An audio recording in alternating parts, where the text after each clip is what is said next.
নমস্কার বন্ধুরা, আমি দেবযানী। কেমন আছেন সবাই? আশা করি সবাই খুব ভালো আছেন আর আমিও ভালো আছি।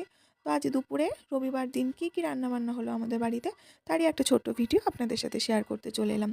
তো আজকেরও সব রান্নাবান্না দিদাই করেছে, মা এখন কিছুই করতে পারছে না। তো সবার প্রথমেই দিদা রান্না করেছিল এক হাঁড়ি গরম গরম ভাত।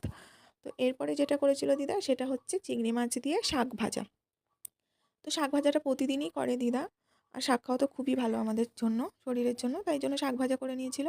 আর এখানটায় দিদা রান্না করেছিল চিংড়ি মাছ, তারপরে নোটে শাকের ডাঁটা, আলু, কুমড়ো, কাঁঠালের দানা সমস্ত কিছু দিয়ে একটা তরকারি।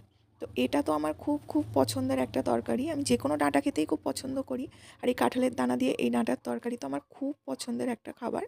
আর তারপরে ছিল যেটা, সেটা হচ্ছে কাঁচকলা আলু দিয়ে মাছের ঝোল। যেখানটায় এক গামলা মাছের ঝোল করে নিয়েছিল দিদা, আলু আর কাঁচকলা দিয়ে।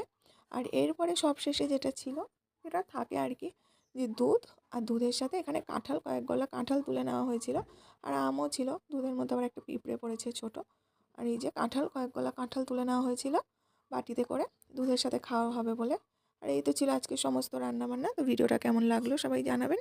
ভালো থাকবেন সবাই, ধন্যবাদ।